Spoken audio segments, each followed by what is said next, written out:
नमस्कार दोस्तों। मैं डॉक्टर इंद्र सिंह तोमर अपने YouTube चैनल पर आपका स्वागत करता हूं। आज मैं आपको एक बहुत ही इंटरेस्टिंग और जो है नेचर से जुड़ी हुई एक कहानी है, आर के नारायण की द एक्स, उसको समझाने वाला हूं। उसकी ये समरी है। ये जो कहानी है, ये MP हायर एजुकेशन का जो सिलेबस है उसके फाउंडेशन में जो है ना, फर्स्ट यूनिट की थर्ड लेसन है। तो जो भी बच्चे ग्रेजुएशन में हैं और फर्स्ट ईयर में हैं, वो जो है इसको जरूर देखें और जो है उनके बहुत काम आने वाली है। यदि आपको मेरा ये वीडियो पसंद आए तो मेरे चैनल को सब्सक्राइब करें और अपने दोस्तों में फॉरवर्ड भी करें। The x is a compelling story about a person seeking his life's purpose and place। ये कहानी ऐसे व्यक्ति के बारे में है जो कि अपने जीवन का उद्देश्य और जो है एक स्थान ढूंढता है। It explores themes of pride, commitment, control and acceptance. ये इसमें इसके अंदर ये थीम है ना। प्राइड की मतलब गर्व की, कमिटमेंट मतलब अपना है ना, कोई बात है ना कमिट करना, कंट्रोल में है ना, किसी चीज पर अपना कंट्रोल रखना, एक्सेप्टेंस मतलब स्वीकार करना। तो इसमें जो कहानी का है ना जो मेन कैरेक्टर है वो है वेलन। तो वेलन जो है उसके पिताजी हैं वाज ए पुअर मैन, बहुत ही गरीब आदमी है। So nobody could have imagined that Velan would one day reside in a 3 story building. तो जो है ऐसा कोई भी व्यक्ति इमेजिन नहीं करता है ना कि वेलन किसी दिन है ना 3 मंजिला जो है इमारत में रहेगा, क्योंकि उसका पिता गरीब है। How ever the astrologers prediction came true. लेकिन जो एस्ट्रोलॉजर है ना, एक दिन एक जो है एस्ट्रोलॉजर भविष्य वक्ता एक गांव में आता है ना, वेलन के गांव में आता है। तो वो जो है ये कहता है कि एक दिन है ना वेलन 3 स्टोरी जो है बिल्डिंग में रहेगा। तो वो जो है ना उसका जो प्रेडिक्शन है वो सत्य सिद्ध होता है। And he became the sole resident of Kumar Bagh. Kumar Bagh का जो है वह अकेला निवासी ऐसा होता है। A palatial town on the outskirts of the Malgudi. तो मालगुड़ी नाम की जो जगह है, वहां की जो है जो आउटस्कर्ट्स है, जो किनारा है, वहां पे ये बिल्डिंग बनी हुई है और वहां का वो निवासी है। When Velan was 18 he left home. जब जो है वेलन 18 साल का हुआ तो वो जो है अपने घर को छोड़ देता है। One day his father spanked him for being late with lunch. एक दिन जो है वेलन के पिता हैं उसको चांटा मार देते हैं क्योंकि वो एक दिन लंच के लिए लेट हो जाता है। Velan was so enraged by this that he decided to leave his home। तो वेलन को इतना गुस्सा आता है कि वह जो है अपना घर छोड़ने का निर्णय ले लेता है। He left the village and continued walking until he reached the city।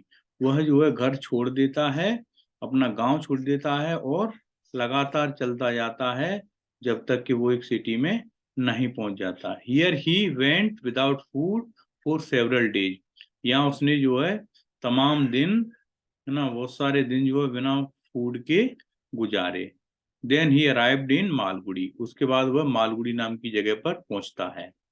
Here an elderly man hired him as his gardener's assistant. यहाँ पर जो है उसको, यहाँ पर वेलन को एक बूढ़ा सा आदमी है जो कि है ना अपने यहाँ रख लेता है ना, माली की तरह। Whelan accepted the position. Whelan जो है इस पद को स्वीकार कर लेता है। And set in the sun है ना day after day to clear the land and unwanted vegetation. और जो है धूप में बैठ जाता है ना, डे आफ्टर डे है ना, और दिन वहाँ जो गार्डन है वहाँ पे जो घास वगैरह जमी हुई है उसको वो साफ कर देता है। The garden gradually took shape, और धीरे धीरे वहाँ गार्डन बनने लगता है। एज द हाउस रोज, है ना, सो टू डिड द गार्डन।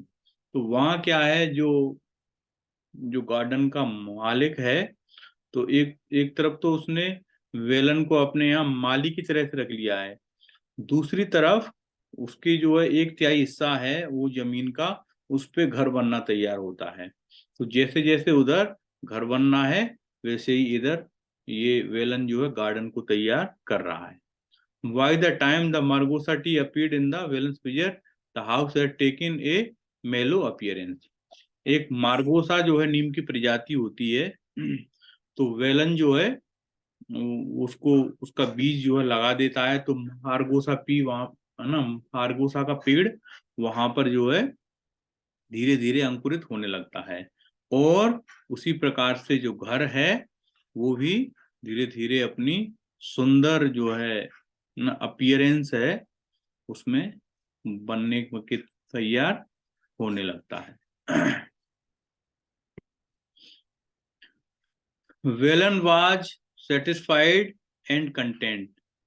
तो वेलन जो है पूरी तरीके से संतुष्ट है ना, और उसको धैर्य है। इन द इंटर्म, एक मिनट, हाँ, वो दूसरा पेज आ गया था, ये है, ये है, ये है फर्स्ट पेज, सेकंड पेज। हाँ, in the interim the original gardener who had hired him had passed away. हाँ, यहीं पे है। तो उसी दरमियान, इंटर्म मतलब दरमियान, जो ओरिजिनल जो गार्डनर है वो जो है जिसने उसको हायर किया था वह गुजर जाता है। Now he is the head gardener. अब जो है वह वहां का मुख्य गार्डनर बन जाता है। Sons of the old man were of the poor character. तो जो गरीब जो जो वृद्ध आदमी है उसके जो लड़के हैं वो थोड़े निम्न करेक्टर के हैं। दे फॉट अमोंग देमसेल्फ, वो आपस में लड़ जाते हैं। And then moved to a new residence, और जो है उसके बाद एक नई जगह पर रहने चले जाते हैं।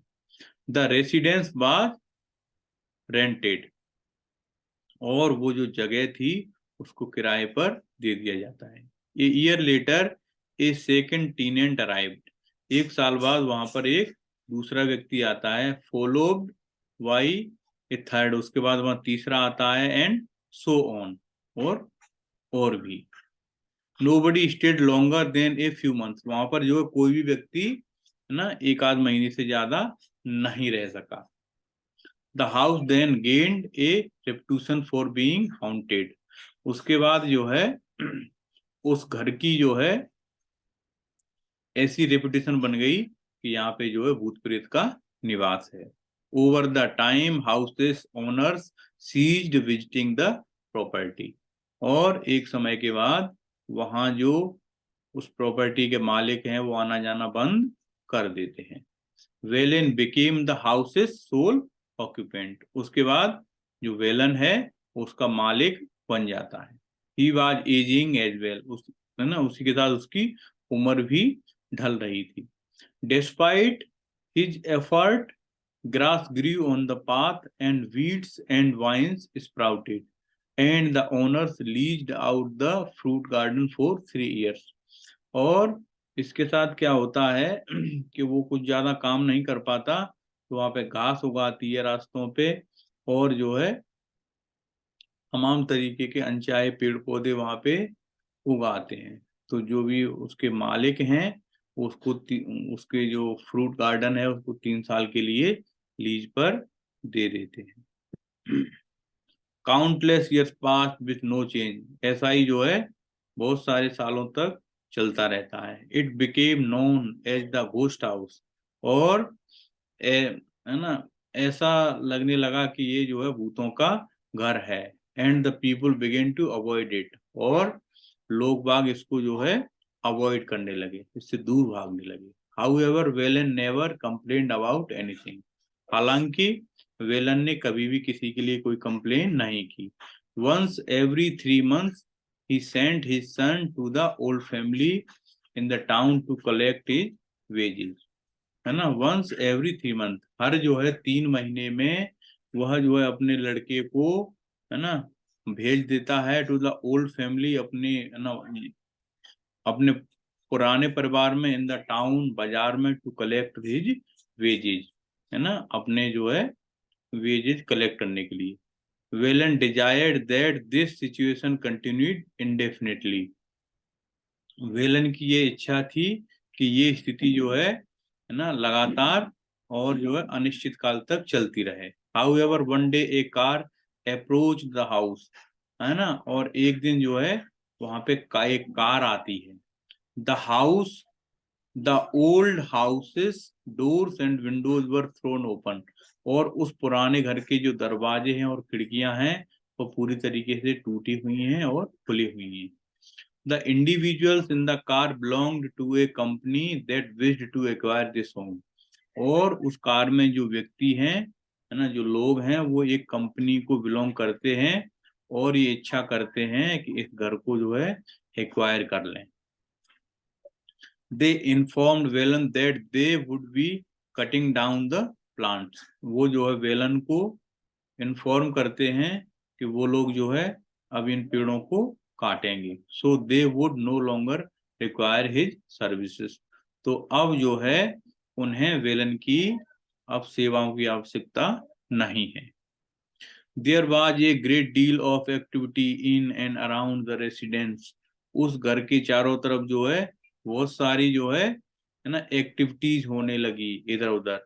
सून एक कटर अराइव्ड, उसके बाद एक वहां पर कटर आता है टू क्लीन द एरिया, उस पूरे एरिया को साफ करने के लिए। वेनज was upset that they also planned to cut down the margosa tree, Velan बहुत ज्यादा अपसेट था कि अब वो लोग जो है मार्गोसा ट्री को भी काटेंगे, जिस ट्री से जो है वेलन को बहुत ज्यादा लगाव था। Whelan regarded this tree as his own offerings, है ना, वेलन जो है इस पेड़ को अपने, है ना, बच्चों की तरह से मानता था। Therefore he choose to leave the house, इसलिए वो जो है वहां से उस घर को छोड़ने का, है ना, इरादा कर लेता है। He requested that the cutters wait until he beyond the sound of their axes before proceeding, तो वो जो है उनसे निवेदन करता है पेड़ काटने वालों से कि वे तब तक वेट करें कि जब तक वो वहां से इतनी दूर न चला जाए कि जो कुल्हाड़ियों के पेड़ में लगने की आवाज है वो उसको सुनाई न दे। ही गैदर्ड हिज बिलोंगिंग्स, वो अपना सामान इकट्ठा करता है, एंड लेफ्ट द रेसिडेंस, और जो है उस जगह को छोड़ देता। ही requested that the margosa tree will not be cut down until he was far away, वह पुनः निवेदन करता है कि मार्गोसा ट्री जब तक नहीं काटा जाए जब तक कि वह दूर न चला जाए, जिससे कि उसको जो है ना, उस पेड़ को कटने की आवाज न सुनाई दे। तो मार्गोसा ट्री से वो इतना जो है, मार्गोसा ट्री से वो इतना अटैचमेंट है ना, वो प्रकृति से, कि वो उसको कटने में उसको बहुत ज्यादा पीड़ा महसूस होती है। इसलिए जो है इस कहानी का नाम द एक्स रखा गया है ना। तो ये कहानी यहीं तक है। आगे जो है